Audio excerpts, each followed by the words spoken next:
2 months after Hurricane Maria, Puerto Rico is still struggling to recover. The hurricane knocked out electricity to millions of residents and devastated its infrastructure.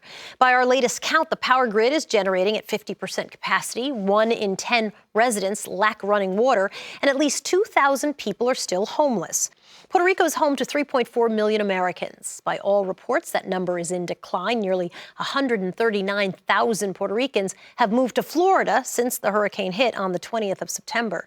This weekend, a unity rally for Puerto Rico will be held here in Washington, D.C. It's intended to draw attention to what many activists say is unequal treatment of those affected by acts of nature in Texas, Florida, Puerto Rico, and the U.S. Virgin Islands. Evelyn Mejil is the national chair of the event. It's so nice to have you.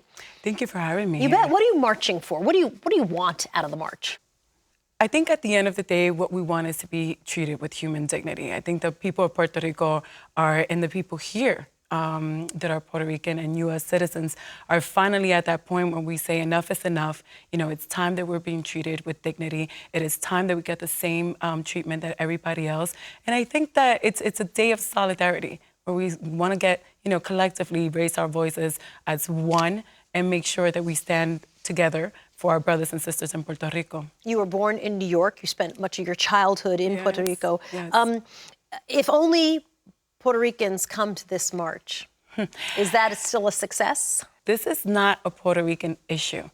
This is a humanitarian issue. This is an all-people issue. I think that now Puerto Ricans are finally saying, hey, we need to be part of the same conversation that's been happening in the past years that we've been seeing. I mean, it's really just revolutionizing a culture. Black Lives Matter, the women's movement, something needs to change. Puerto Rico, in a lot of ways, it's almost like a third world country. It hasn't learned to develop to what it is. I mean, here you are with the most powerful nation of the world, right?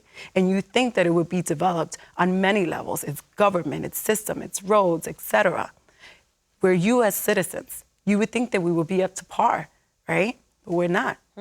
Let's talk about statehood, because in the past 2 referendums, Puerto Ricans voted for support statehood, I think by 60-some-odd%. What would be different if we weren't talking about a territory, but instead we were talking about Puerto Rico as a state? I think it would be very different. But when it comes to that number, I mean, there was 61% that came out in 2012 to talk about, whether or not they wanted statehood. But that was over maybe 500,000 Puerto Ricans. And you're talking about over 4 million Puerto Ricanos that are in the island that are not coming out to vote. And you have to ask yourself why. Why is that? Why is it that this is such a poor representation of the people of Puerto Rico? Is it because people feel empowered that if they come out and vote that something is going to happen? I mean, at what point did Congress ever have a real serious conversation with the people here and with the people in the mainland?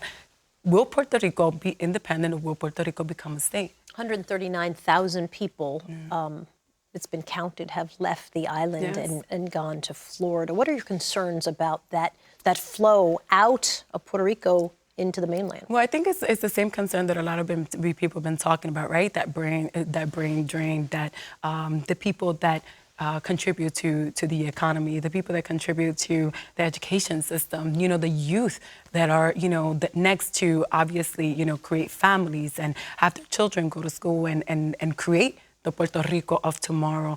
Those are the people that are leaving, right? The people that have means. But the people that are staying behind, they're the elderlies. They're the ones who don't have the means to leave the country and probably won't have the means. They're probably the ones that are homeless now.